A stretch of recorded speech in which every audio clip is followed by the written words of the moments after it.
Hello, welcome to the University of Brighton podcast. I'm Richard Newman. This week, it's the second of our Graduate Show 2020 specials because today, Friday, 3rd of July, it's the launch of the School of Architecture and Design end of year show.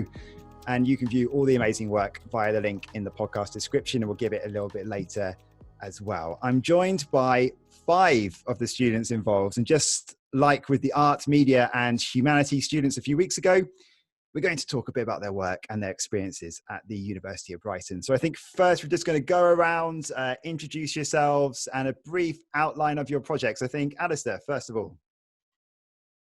Hi there, I'm Alistair, third year architecture student, just handed in. My project was reintroducing a market street and a market to the seafront of Brighton, sort of carefully demolishing for a hotel. And the marketplace was sort of taking old materials and parts and broken bits and making them into new. I'm Hannah. I'm also a third year architecture student. My project was based around this old warehouse I found in the north of Brighton. And I've sort of injected some new spaces into this old building to make a new doctor's surgery.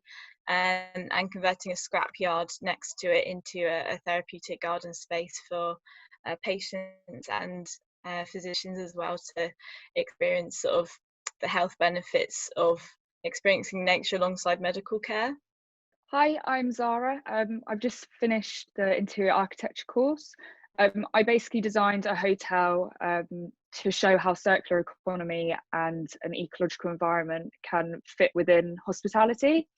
Its concept is basically on how we use different types of circular economy to create a sustainable ecological surrounding while still containing elements of luxury, because I didn't think that visitors should choose between staying at an eco-friendly hotel or a luxurious hotel. So I wanted to put 2 and 2 together. Hi, I'm Jamila. I'm from interior architecture as well. I was in a studio called Broadcast Industries, and we were looking at how UK is in a period of transition and how this affects us, but mostly the British culture. We had to create a Festival Britain 2022, and as a theme, we had to find a personal approach to the British identity. And as a final proposal, I created a melanoma research centre, and its aim is to find a cure to fight skin cancer. I'm Michelle, and I'm also part of the interior architecture course. My work for the grad show was based on the futuristic approach to graveyards. I was looking into technology and how technology will become the norm. And so my project was to bring back a personal connection to the whole ingrowing world of technology of graveyards.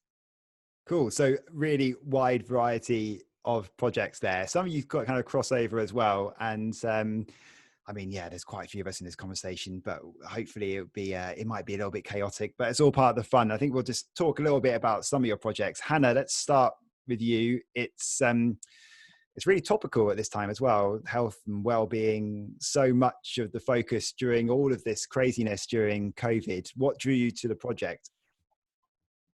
Well, it's health in architecture has always been the most important thing for me when I'm sort of researching and designing since my second year, really. And yeah, it was quite good time. Well, not good timing, but sort of quite strange that this happened at the time that I'm sort of working on a doctor's surgery. And from the research I've done for my dissertation, it really came across to me that we have within the world of design, we have so much power to sort of really encourage public health and encourage physical and mental healing. And I really feel like it's our responsibility to exploit that power. And that sort of research is what I formed the basis for my final design projects. And my intention was to just sort of use the research that I've already done in my dissertation and sort of try and implement that into a built project. And it just so happened that a global pandemic occurred at the same time. Yeah, what timing. Alistair and Zara, your work focuses on a lot on responsible architecture, kind of similar themes there, I guess. Alistair, the final project for you, reintroducing the Market Street to Brighton. What's the thinking behind that? What drew you to it, and how much could we actually benefit from something like that? Well, the initial thinking was there always used to be a Market Street joining right up to Brighton seafront, and then in the 1980s, I think there was a huge development by the town hall. There's the Jury's Inn hotel sort of sits right over Market Street. So I guess that was a development that blocked off the street. I thought it sort of weirdly cut off Brighton. So I'd like to sort of reintroduce that sort of walking through. I also completely demolished the King's Road on the front in my project. So no cars can no longer connect each side. Luxury. Sort of try to reroute it round Brighton, but I don't know if that would actually work. And yeah, I guess sort of then tackling consumerism through making old into new. I think it's something that we should all try and do. There's all the shops along all the markets and streets, all new, but no old into new, apart from a sort of tailor. So yeah, that was kind of the initial thinking. I mean, how much could we benefit from something like that in general to kickstart businesses again? I think a lot of us have sort of rethought the way that we lived our life during COVID, supporting local business as well, small businesses. I think a lot of people are switching off from big brands and wanting to get back to that sort of, I guess, that kind of market feel from like years gone by, decades gone by. Yeah, I think that sort of I tried to show that in my project as well. Sort of all these marketplaces have very different characteristics in the architecture. I think that's, rather than the monotonous sort of shops you see today, maybe that's something you can explore. Yeah, it was quite an interesting thing to go through. Yeah. Zara, your project focuses on the circular economy, and it's a key theme at the university, and especially in your school, the likes of Nick Gant and Duncan Baker Brown with their projects and Community 21. Do you think that actually a hospitality industry could do a lot better? That could be a lot better at this and incorporate some of the thinking that you had in your project? Yeah, I do. I think quite a large portion of the hospitality industry does take this one-use wasteful approach. And I kind of wanted to show that there are so many different ways that we can integrate circular economy and ecological systems or ecological ways into hospitality, so that we're not making new materials, but we're actually upcycling from existing materials. I think a lot of my ideas came from the climate crisis within like the ocean, so rising sea temperatures and ocean acidification, and I kind of went from that, and part of it was the fact that the like shellfish from the ocean, their shells basically disintegrate as a cause of ocean acidification, and I wanted to tie that into my project, and it just tied nicely that seashells can actually be used as building materials, as like aggregate and stuff, so it will kind of like work together. Jamila, can you tell us about your research centre projects, the Cancer Research Centre project, and why that meant so much to you, and why you decided to go down that route? Well, I had a personal issue the first semester of uni, and this led me to explore the possibility of having more medical research facilities about melanoma, because it's one of the most dangerous cancer in the UK, and I don't think many people know about that. So I just wanted to, involve the community as well, because obviously my cancer research center has a contaminated area as well. So people can go there and learn and be inspired from this research as well. Yeah, that sounds really interesting. And finally, Mashal, fascinating one on futuristic approach to graveyards. Where did that idea come from? And what are we talking here? What's the sort of prediction of what could happen long into the future? And then, and what was your thinking then about bringing people a bit more closer together again in sort of an online space? Yeah, so I found some statistics that showed that by the year 2070, that all media accounts such as Facebook and Instagram, they would become memorial accounts because of the the death rates and the population. So looking into that, and I found other statistics that in the city Paksung, there was a city where because due to the small land space, they had to dig up all the graveyards to create space for the living. So looking into those two things, I wanted to create a space that would accommodate that kind of situation. So understanding the technology that will soon become by 2070, which will essentially be a solution for us in the future. Even now, if we think about it, due to COVID, we're learning through technology. So I wanted to create space that people could come back to have a personal connection with, that they can do that currently in common graveyards. So that's where that research and that project came about, looking into statistics as such. And what does it look like in the end?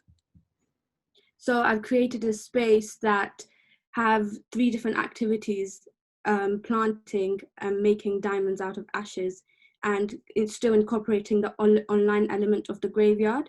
And bringing that all together, I've created 3 different things that individuals can do that can connect them personally to a person. For example, planting, it's growing, and that itself represents life and death. And my space has little pods inside, so which creates a private element where a person can spend some time within that element, such as when you go to a current graveyard, you can spend some time by yourself mourning the death of the person, which can be done in that private space. And obviously when you make diamonds out of ashes, those who cremate the ashes, because that would usually become a solution to compensate the land space, that will incorporate having a piece of person with you will be more momentous for a human being. So yeah, wow, okay. I was trying to kick off a bit of discussion, really, and really, I really do encourage you just to chip in and cut into each other if you want to. I think it's really interesting that basically you look through all of your projects and how they kind of, I don't know, they must feel they've kind of changed a little bit with COVID, I guess, but they all feel really relevant in their own kind of way of how they could almost be adapted to the current situation as well.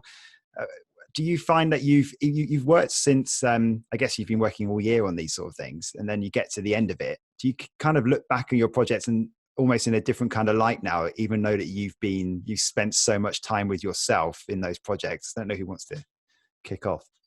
By doing a lot of my work at home, I think I've had a lot more time to actually reflect on what I'm doing, and because I'm sort of on my own a lot more, I feel like I have a lot more time to really evaluate what I'm doing and why, and sort of question things a bit more, which has its own difficulties as well.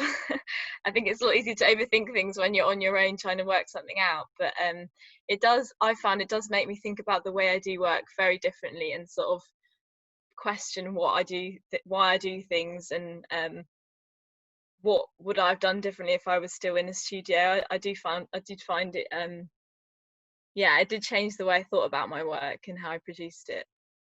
I found kind of similar. I found it a lot easier to work from home, actually, because I didn't have any distractions. But one thing that I did miss about not being able to go to uni is seeing everyone else's work pinned up.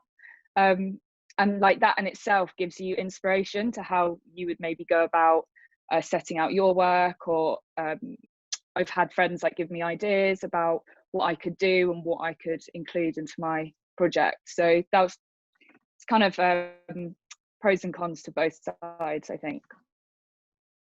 I completely agree, actually, because I found it surprisingly easy to work from home.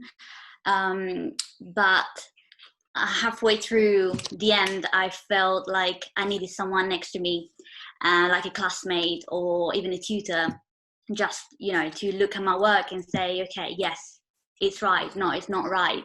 And I came down to the conclusion that the physical interaction between people is a very important aspect of my learning. I mean, I don't think I'm the only one who thinks that. Yeah, I agree. I'm usually the sort of person that likes to work in the studio because of the environment, but having to work from home, it made it a lot easier for me to realize that I do work better at home because of all the time I had. And I always ended up doing a little bit more, even if I was doing something else with it. So, yeah. It sort of showed how collaborative design projects should be and how collaborative they are. And it was very easy and dangerous to turn them into very insular projects. Sort of just thinking about yourself, what you're doing, and not the wider picture. I think it's interesting that everyone's had to find new ways of working, haven't they? And I think sometimes it depends on your situation. I guess if you're living alone, it might be a bit more tricky. I think a lot of people have quite liked being able to have that space in their own home space to get some more work done. Maybe they can refocus. I know that's kind of the case for me. I probably do work better from home a lot of the time, but you do miss those actual physical interactions. There's only so much that Zoom, Microsoft Teams can really do, isn't there? There's no hiding the fact that it's been a really difficult end to the year and, end to time at university as well. I mean, it's, how have you all sort of found those emotions? It's a weird time. And then here we are with, no physical end of year show, which is obviously completely understandable. There's no way we could have done that in terms of pre-planning. Of course, we're recording this before a weekend where things are reopening again, but that would have been extremely short notice. And it must have been a blow, but I kind of want to know what your emotions were in terms of when you found that out. Before we get on to talking about the actual online show, just all those feelings. Again, don't know who wants to kick off on that, but it's a strange time, and I'm wondering how you've all dealt with it.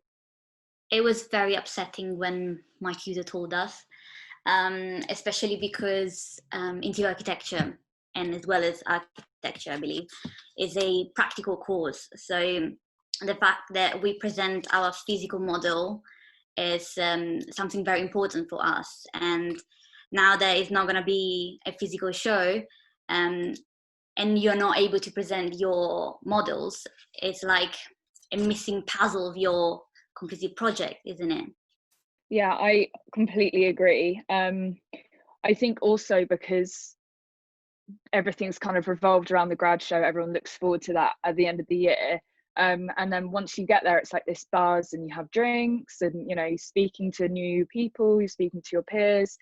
It's quite disappointing that obviously that isn't happening, but I feel like it's been made the best out of a bad situation that couldn't be controlled. Yeah, so it feels like a underwhelming ending to an overwhelming year.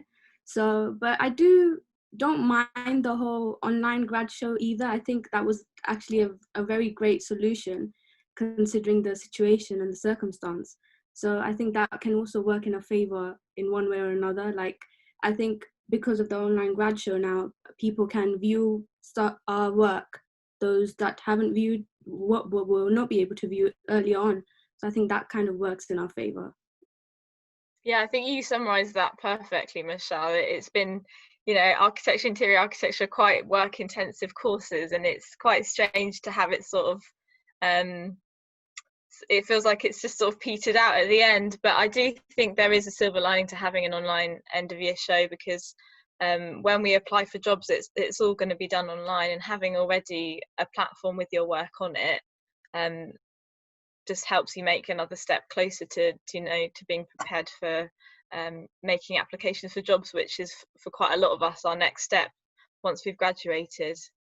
Yeah, I think sort of if university is like a collection of sort of memories that you collect physically, especially in interior and architecture, there's no sort of physical memory for the end of this. You upload your PDF online and you're like, oh, I'm done. but I guess it is good practice to explore how you present your work in the virtual, the digital and the physical. So I guess we have both of that, which we're quite lucky. Yeah, and you just completely understand the fact that for all of you, it's really difficult when you first found out that wasn't going to happen. It's interesting. We talked to you about the first part of the grad show as well, which went live a couple of weeks ago, and someone was mentioning that it's sort of captures this moment in time. Really, this is I think one person said this is the class of COVID, and at this point you can't really, there's nothing you can control about this situation, and nothing any of us can control this situation. But you've got this sort of professionally curated exhibition now, as you're all saying, this portfolio of work, which is contained within one online event. I mean, it seems like, a lot of work's gone into this. There's a sense that we're, trying to make this into an event. There's some fantastic sort of branding and everything that's gone into it from your school. So I guess, some of you touched on it already, but how much does it mean to you that you do at least have something? And then, I guess, like, how useful could it be professionally when, when you're applying for jobs or something like that? Yeah, the website's like, it's not too corporate, which I'm quite happy about. There's a bit of fun branding, like you said. And I guess you it does mark the change in maybe, will there ever be another physical exhibition of our work? It's so easy to send over a website. So I guess, it's maybe the mark of the end of the physical exhibition at Brighton. I don't know. I'm not sure how long it's staying online for, but obviously if it is staying on for a little while, then it is quite good for potential employers to look up work and see, and it does give a quick overview of what the final project was, which I think is quite useful, as well as small captions. And then even to show if you've done a 3D model, they've got that great way of showing the 3D model within the site, which is great because it obviously shows that you can use Vectorworks or whichever platform to do it. It's quite nice to have like a little sort of capsule version of your project. It was a nice opportunity to sort of go through and pick out favourite parts of your work, because quite a lot of people on their page on the show, lots of people put sort of highlights of their work on there, and it was quite nice to go back through your body of work and think these are the drawings I'm really proud of, and bring them to light in the front of your page, rather than if I was just applying for a job otherwise, I might have just sent my whole portfolio, which is quite long, and those things might have got lost in there. So it's also quite a nice opportunity to go back through your work that you might not want to look back through after handing in, and actually think, I'm really proud of this. Yeah, and it's also fun to look at other people's work, because on the website you can access other people's work. You can see how everyone else has gotten along during this time and how you've managed to do comparison to everybody else, and it's fun to see how far we've gotten with all our work. Yeah, I completely agree with all of you. But not only this, for example, I was thinking about my family. They can actually see all my work instead of, flying over here and see some of the bits. And so, it's very convenient for them. This is a bit of a cliche question, I think. Well, it definitely is. But I guess looking back at your time at university, what do you think? How do you sort of say you've changed? And I don't.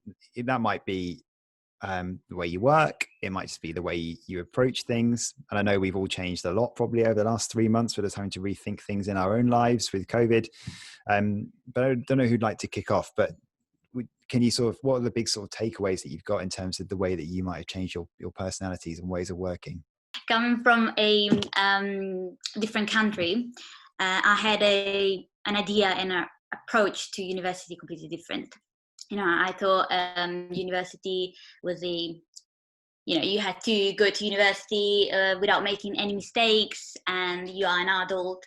But at the end of the day, you have to make mistakes to learn, isn't it? So, and to improve as a person. So university gave me this opportunity, and I changed in this way, more confident as well about my work and myself.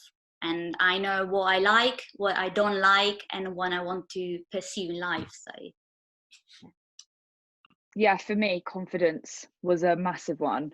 I mean, I remember starting university and would do anything to get out of a pin-up or a presentation. And now I'm quite happily can talk about my work. And I think that might be to do with the fact that I'm picking topics or issues that I'm really interested in. But yeah, right at the beginning, it was more like I wasn't sure what I was interested in. I was still finding my way, but it's definitely led out a path on what I want to do for my career, 100%. I agree. For me, it was also confidence. Like the pin-ups were always daunting, you know. So I think having to overly do the pin-ups over and over again, it really did help build up confidence. It really did help understand criticism and to improve our work. It was also, I mostly learned digital skills during this course, which I think will help me in long term in all aspects in any job, because I've gained skills in both digitally and making things by model making and stuff. So yeah. Similar note, I think confidence is such a big thing in both departments, because we kind of have to sell our work to the tutors, and in the future it would be to, you know, people that want to commission us to build their stuff. So I think that's probably almost universal throughout the school, that confidence is something that we're always working on. And I feel the same way. I think I've definitely become a lot more confident in talking about my work, but I also feel like I've learned that there's so much more to learn, if you know what I mean. I think the main thing I've learned from the School of Architecture is sort of how to be really inspired by knowing that you don't know everything and there's so much more out there. And that is kind of scary, but it's also really exciting and inspiring. And I think that's probably the main thing I'll take away from the School of Architecture at Brighton. Carrying on with the learning is sort of learning about other subjects through architecture and interior architecture, sort of reading philosophy books, which 18-year-old me would laugh at quite a lot. And then I guess at university, understanding how important the tutors are, regardless of the building you're in or the architecture. It's the tutors that are important. Yeah, they come above anything. Mentioning no building projects in this explicitly, but yeah. Okay, so we've done one cliched question. Should we do another one? What do you think you remember best from your time at the University of Brighton? I would say, absolutely leading on from Alistair's last point, is we're incredibly lucky in the School of Architecture, I'm sure interiors as well, as to how really dedicated and passionate our tutors are on the subject matter that they teach. And it just makes the biggest difference, and I found that really, really inspiring. I don't think I'll ever forget that, how yeah, we're really lucky to have such a strong group of tutors who are really passionate about what they do. Yeah, I agree with Hannah. Because most courses, I've found that my friends in other courses, they don't even know their tutors personally, and our tutors know us personally. They know our projects. I feel like they're just as invested in our projects as we are. So someone who cares just as much as we do, I think will be missed. It's so refreshing to be able to have a one-to-one tutorial when you're feeling so stuck, because it was honestly the worst thing when you felt like you'd hit a wall and you didn't know how to progress, and all of a sudden, as soon as you'd had the tutorial, it was like you were right back on track again. You knew how to resolve it. And I feel like if they weren't as passionate, that wouldn't have happened, and you would still be kind of not really knowing what was happening.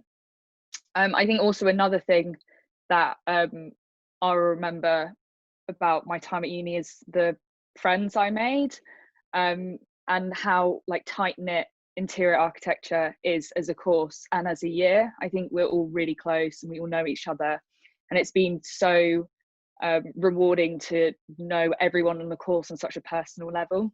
Yeah, we're very close as a community, that we go to do, you know, trips as well every year. So it's a very nice experience. I think it's the best experience I have at Brighton University.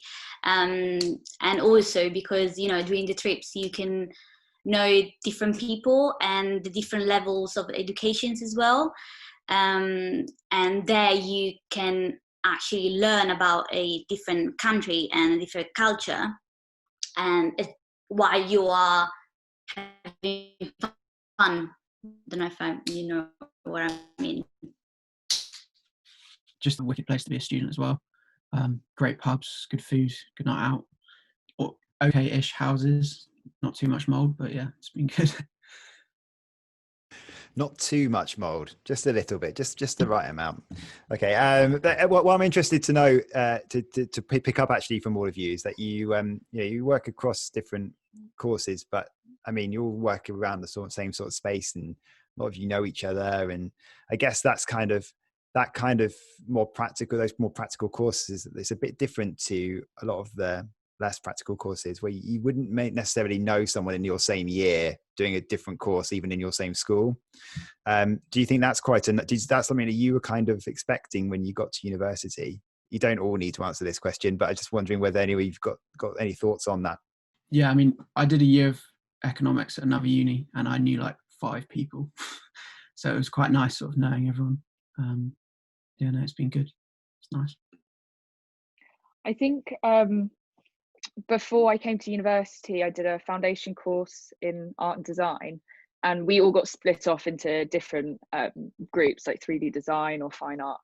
And even when I was there, we knew other people, but it wasn't to the same extent. You weren't comfortable to just go up and have a conversation, talk about what you did at the weekend. And I think, I don't know what it is at different universities, but definitely coming from that to Brighton University, it was really refreshing. I did a foundation year in Milan, where I come from, and the actual studio, there were 250 people, so there's so many people, so I knew a couple of them, and that's it. So coming from that environment to here, it was a big change, and it's like home, isn't it? So I really, really like it. What have you all got lined up next, or what do you all like to go and do next? What's the plan for everyone? I realise some plans might have been sort of turned upside down a little bit over the last couple of months, but I mean, long term, what are you all hoping to do? So ideally, I would love to work up in London. I've been working in Brighton for 4 years now, so I love it. I love the city, but I do really want to work somewhere new. And I'd love to work in a firm. And then after racking up a bit of experience, I'd love to travel out to Australia and work in Sydney for a year, just to get some experience in a different country, and how they work. And I love the city in general. So for me, I think I want to try some different internships and volunteer work to see what I really enjoy doing. And from there, I think I'll take it and see where I'd like to work.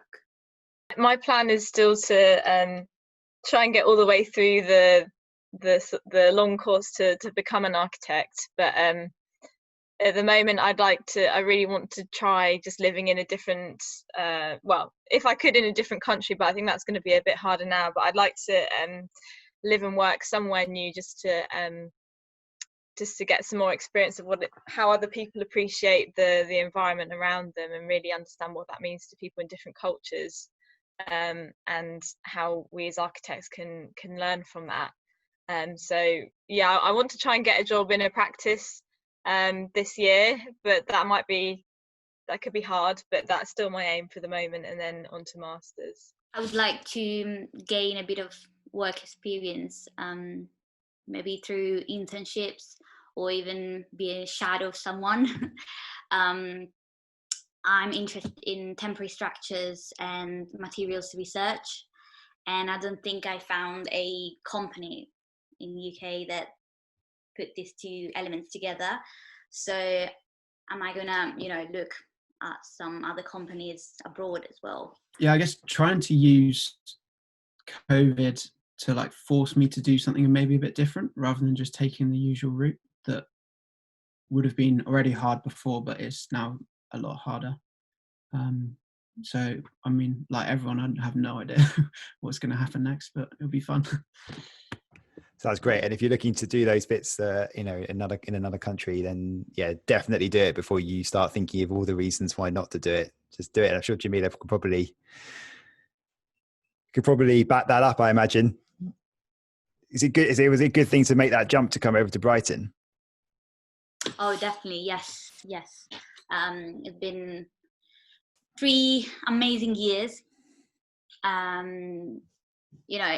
was a bit afraid because obviously my English wasn't very good, and I don't know, it's a completely different country, so I didn't know how people would react and behave with me, So, but at the end, it turned out to be the best experience.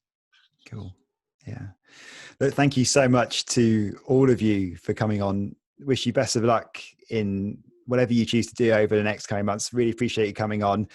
The School of Architecture and Design end of year show opens today. Link will be in the podcast description, or you can go to architecture-design.brighton.ac.uk.